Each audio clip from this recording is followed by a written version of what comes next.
families and children. Would welcome.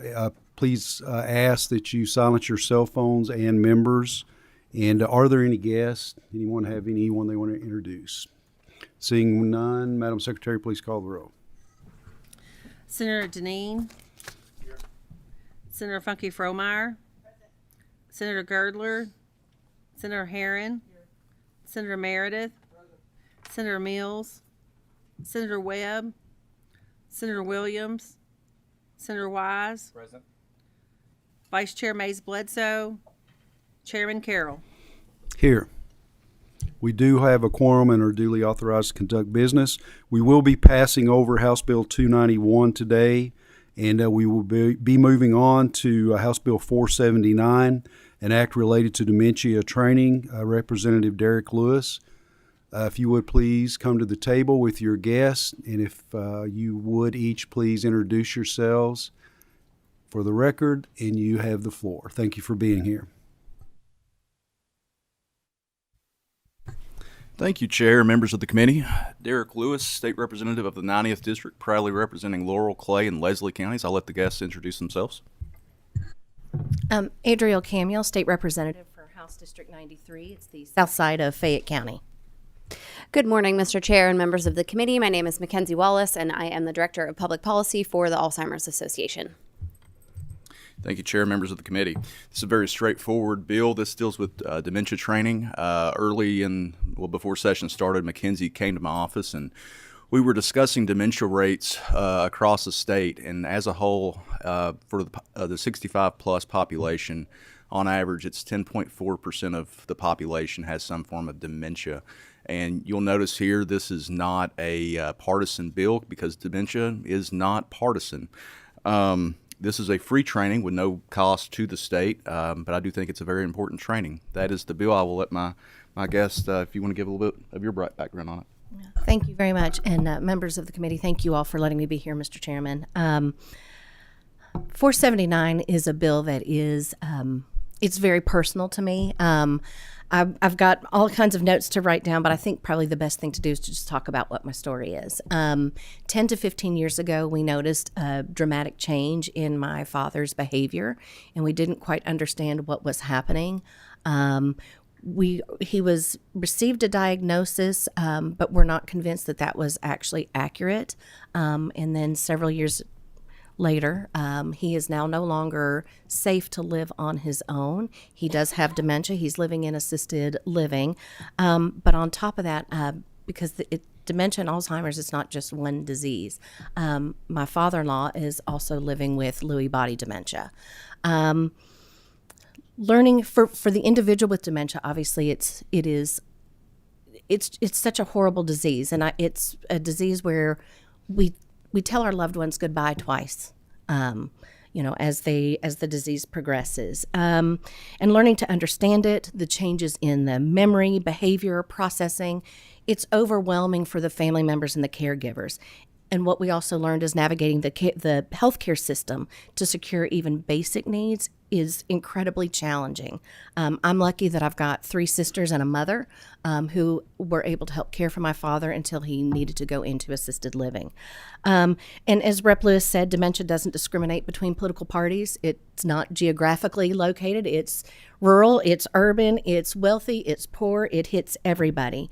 This bill will do so much for communities, especially with the tens of thousands of Kentuckians struggling with dementia, living with dementia, and caring for a loved one with dementia, because it will equip the Department of Community-Based Services with training that will help them and help the employees understand the needs and how to recognize folks dealing with the issue. It'll also help them direct families to make sure that they are able to help get the care and services that they need. So I hope that you all will pass this bill. It's an important one, and it's one that I think will do great services to our communities. Thank you. Chair, members of the committee, Mackenzie would be happy to answer any questions. Senator Funky Fromeyer. Thank you for bringing this bill. Mackenzie, thanks also. I really appreciate the breakdown of my Senate district and it says AD diagnosis 65 plus. Will you help me understand what all is included in the AD?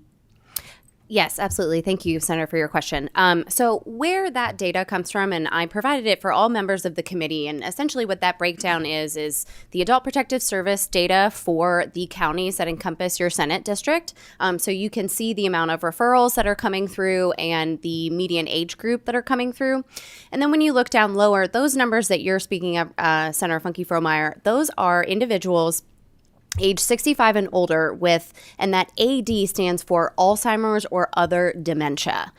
So that means an actual diagnosis. So keep in mind, these numbers are only appropriate for those who have gone through the process and have an official diagnosis of Alzheimer's or dementia. You understand, like Representative Camuel spoke to, oftentimes it takes quite some time to get to a diagnosis.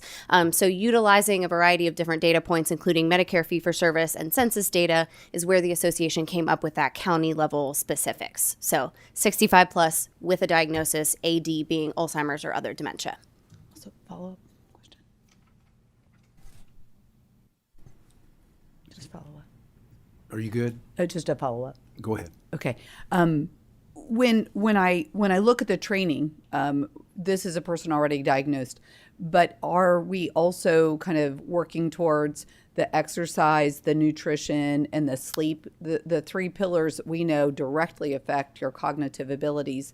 And I don't see us addressing that in here, but I recognize trying to get a little bit of ahead of it or slow it down, slow down the process.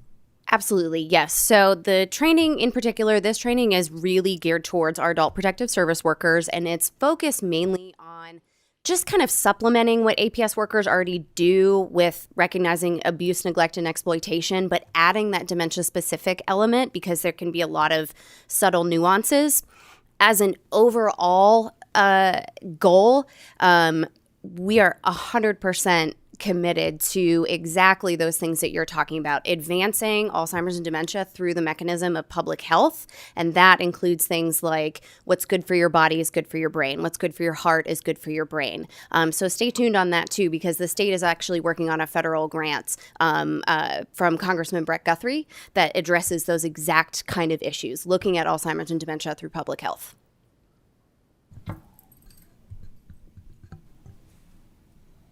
You have anything else, Senator? Motion on the bill.